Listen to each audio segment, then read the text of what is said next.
Halloweentown High is like uncovering a sewage pipe. While I found Calabar's Revenge to be a high point for the franchise, I can't help but wonder what the hell was going on behind the scenes to get this movie. If you are expecting Halloweentown in a movie called Halloweentown, then you're not going to get much than a dark room. Put on your glasses and let's get started with Halloweentown High. We get our opening narration about how the Knights of the Iron Dagger drove out the monsters and that the monsters settled in Halloweentown. But that era is over. The portal has been opened, and now the worlds have been reunited. I'm sure that comes with some time implications since a year in the mortal world is 100 years in Halloweentown. I assume the portal between them forced them to undergo some kind of time realignment, I guess, which I'm sure will never be brought up ever. After the events of the last film, Marnie is quite pissed about how she has a summons from the Halloweentown Council. So basically, I assume that after Calabar's whole mayor dictatorship attempts, that they just decided, okay, maybe a city council should take all the functions and remove the executive power and just have it be this town council. Well, that would have been an interesting movie compared to what we got. The council is also skeptical of sending Halloweentown's children to the mortal world, given the whole reason that Halloweentown even exists is because they had to hide away from the humans. Marnie says the Cromwell clan will protect the children, but the Halloweentown Council still fears the Knights of the Iron Dagger, even though Marnie believes they are a myth, and Marnie even bets the Cromwell magic. You know, if the Knights of the Iron Dagger were actually in this film, I would be a much happier man. First day of school comes, and everyone is prepared to the Halloweentown kids' arrival. Marnie sucks at construction spells, actually bending space and time and shrinking down her house. But then Gwen steps in and is able to do the spells fine. Finally, some character development. This is probably the best movie for Gwen, but at the same time it's also the worst Halloweentown movie. Instead of doing the insane thing of sending a flying bus, Aki does thankfully use a clown car instead. If you recognize Lucas Gabriel as Ethan Dalloway, you'll note that this was before High School Musical, I think. This came out in 2005, High School Musical was in 2006, and this was the time when Disney Channel was sort of undergoing a shift, trying to appeal to the teeny bopper audience. Did I really just say teeny bopper audience? Yeah, you're trying to get those 8 to 12-year-old girls to buy your stuff. So, you may be wondering where the Halloweentown High part of this. That name is a bit of a misnomer because Halloweentown barely shows up in this. Instead, it's all the mortal world and all the monsters have to go as normal children. Plot-wise, this makes sense. The monsters aren't exactly held in high regard in the mortal world. They're held in regard to as myths. But at the same time, this is a way to save money so you don't have to deal with costuming and prosthetics. The issue is the visual quality just drops. Speaking as a high school teacher myself, high schools are not the most visually stimulating places ever, unless you're like one of those very rich prep schools. They are collections of concrete and drywall meant to shuffle thousands of students at a time because the government says students between the ages of 6 and 16 need to be educated. We get very few Halloweentown-esque sets, including this one right here. This is a student lounge for all the Halloweentown kids hidden in a locker. Also, the students only appear human, and they actually had to take off the human suits. Also, this universe milks unicorns. I mean, we do have peoples, mostly the Turkic and Mongolic peoples, who use mare's milk. Just a thought, because I thought this was an interesting detail about milking unicorns. They also get a call from Edgar Dalloway, Ethan's father and Halloweentown councilman president we met earlier. He's our main villain. Hard to not see this. Back to the actual plot, Marnie, after having to leave a boy who she was flirting with because her grandma summoned her, went to the chemistry classroom. And she sees the Iron Dagger. The Knights of the Iron Dagger drew this to intimidate them. That's a really detailed knife. I hope there are multiple knights present. Oh wait, there's only one knight in this movie, and he's dubiously a knight. We'll get into that later. The knights, or rather, he knows about the Halloweentown High program. Aggie suspects it's the boy Marnie likes. Meanwhile, the actual suspect, the principal, is, well, the actual suspect because evil principal is a trope. Marnie is trying to get the kids to participate more in school and not just hide out in the lounge. So we get a montage of them doing a bunch of things. Mall scene gone wrong later, Iron Dagger found. Halloweentown Council meets in Marnie's room and is pretty pissed at the whole thing.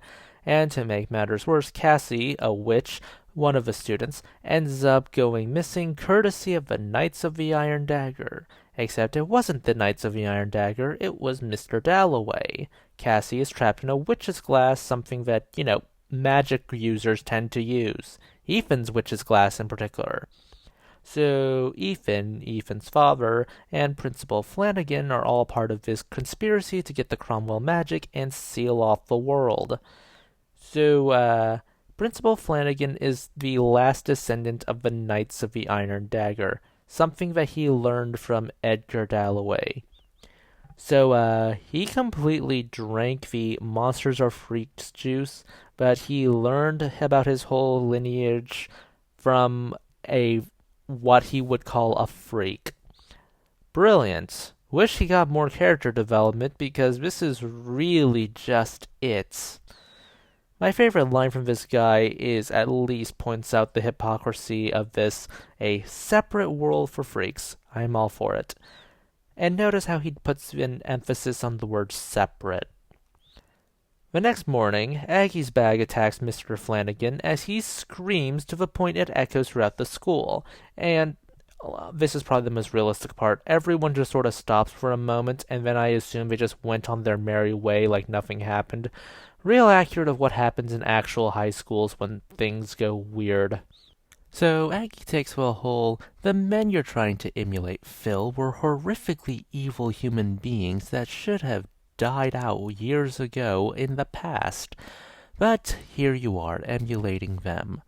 He's lucky that she only turned his cane into a snake that probably wasn't venomous. If it was, like any other witch, she probably would have killed him. I mean, hell, if it was Gwen had no scruples trying to kill Luke in the first film. She probably would have had Phil here strangled by a boa constrictor, or just flat out vaporized. So Dalloway arrives at the Halloween carnival at the school and ends up causing some chaos. Then he ends up sealing the portal, and then everyone, because they chose to stay behind, reveals their true natures, and everyone gets along because Aggie was recording and sending the whole thing to the actual council. Dalloway gets spat out of a portal. Cassie has been rescued by Gwen. Dalloway gets imprisoned by the council. Travel between worlds is now permitted, and people are actively doing it because they are no longer afraid of the humans. The end of this film. And that was Halloweentown High. My disappointment cannot be overstated. Let's begin with the issue on my mind first. The distinct lack of Halloweentown besides this chamber.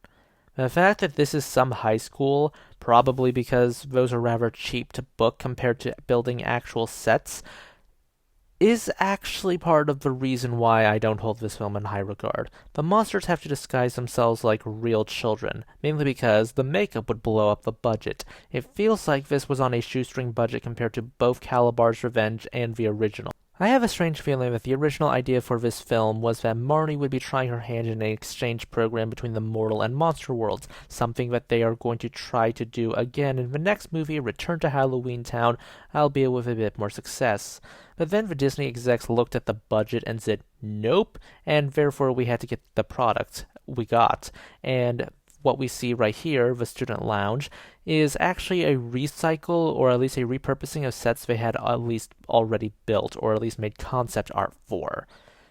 It just feels that way because we're not in Halloweentown at all. We're in like a few buildings, and not even a few buildings, just like one chamber.